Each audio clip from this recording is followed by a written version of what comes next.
In order for the false Messiah, Dajjal, to successfully impersonate the true Messiah,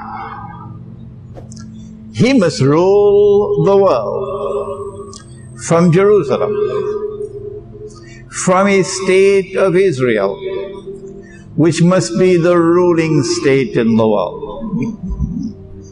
Do I need to repeat that? It's simple. It's elementary common sense. And therefore, he would also have to do the following. Logical deduction. Don't ask me for the hadith.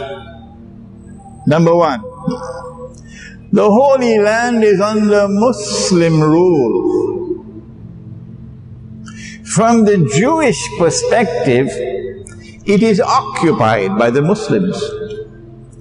And so he will have to liberate the Holy Land for the Jews. But he's already done that. 1917. At the end of 1917, the Jews experienced the liberation, quote unquote, of the Holy Land. From our perspective, it's now occupied. Number two, he would have to bring the Jews back to the Holy Land to reclaim it as their own. He's already done that. They have returned to the Holy Land. While we were eating roti canai and drinking teh tarik. And they have occupied the regained control over the Holy Land. Number three, he would have to restore a state of Israel in the Holy Land and get the Jews to believe that this is Holy Israel. He's already done that.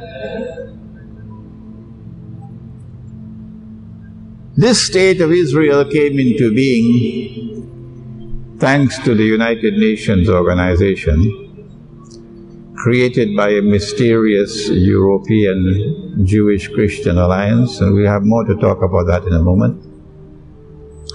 Or rather, the Quran will have more to talk about that in a moment. The State of Israel was born in 1948. If you have another explanation, I love to hear it. This is my explanation. If you have another, I'd love to hear it. This book was written more than 10 years ago. Jerusalem in the Quran. Are we still waiting for the world of Islamic scholarship to respond to it? Should we give them another 20 years?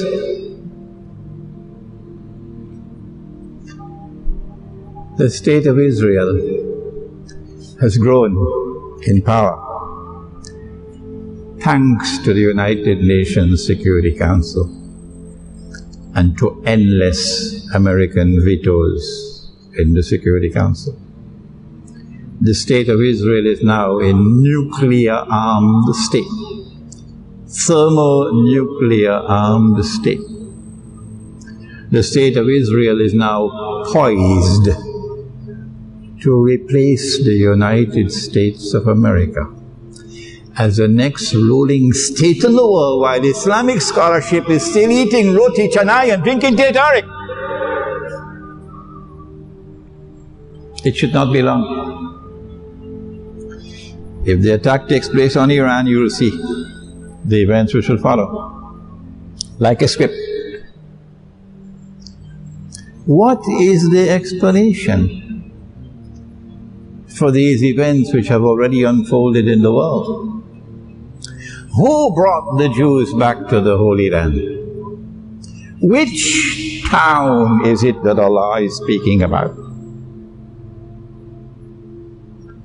Using my methodology, which I got from my teacher of blessed memory, Maulana Dr. Muhammad Fadlur Rahman Ansari Rahimahullah, and you will find that methodology explained in my book on An Islamic View of Gog and Magog in the Modern World, Chapter 3 on methodology, and the book is outside somewhere on a table.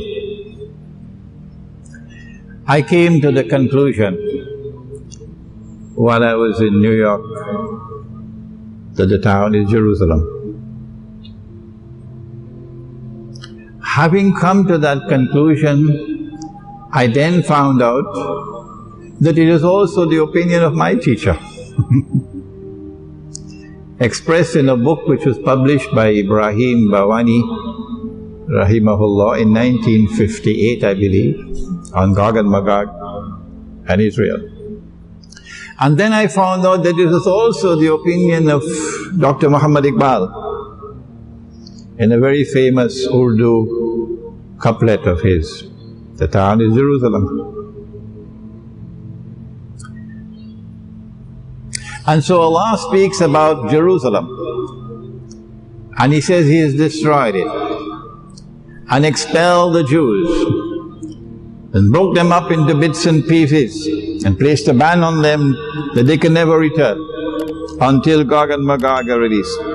And they spread out in all directions.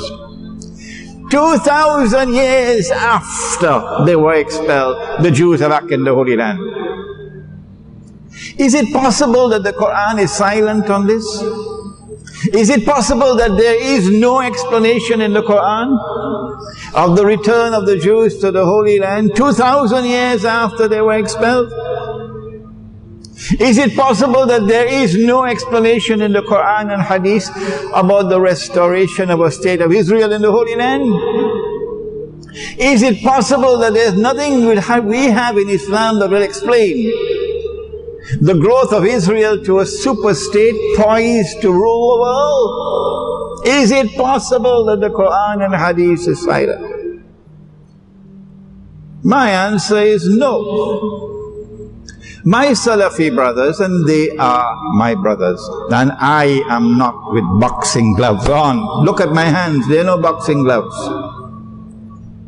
This is an academic discussion, this is an intellectual discussion, no need to be enemies.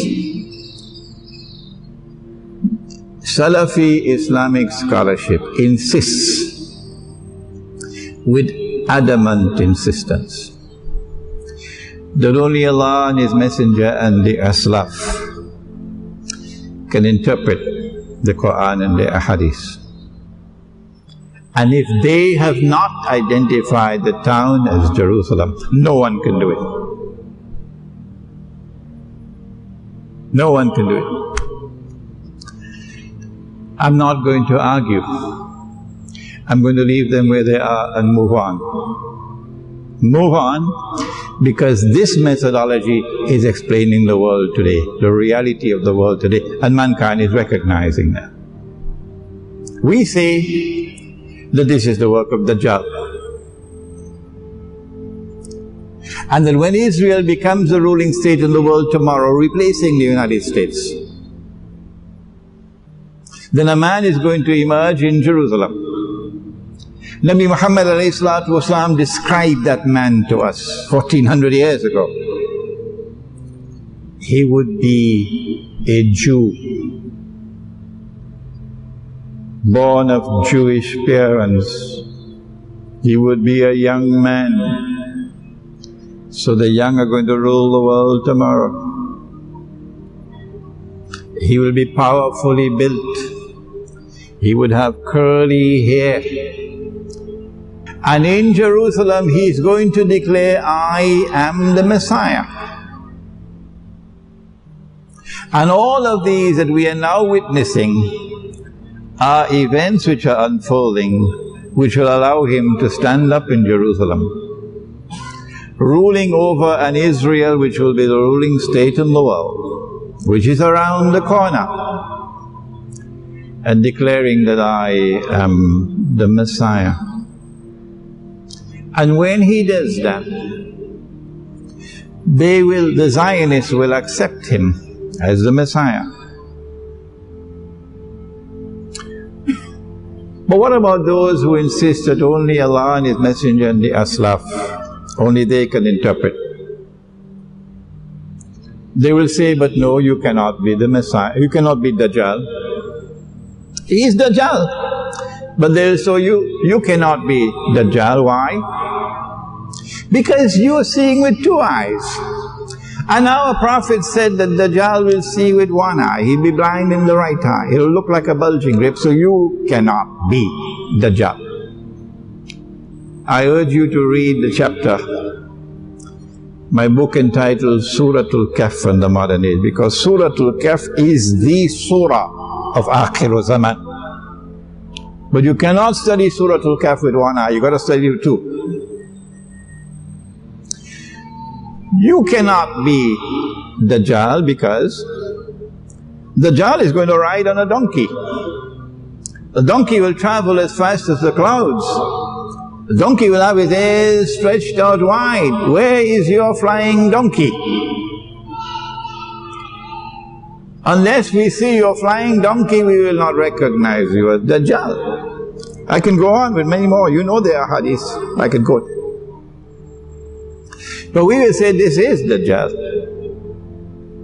And it is at that time, after he has made his declaration, I am the Messiah, that Nabi Isa alayhi salam will come down with his hand resting on the wings of two angels. We have more knowledge of this subject than the Pope in Rome. And he's going to kill Dajjal. And then Gog and Magog are going to be sent, not released. Gog and Magog are going to be sent, not released. And for this we got to go to Suratul Kahf. We got to go to the story of Zulkarnain and study that carefully.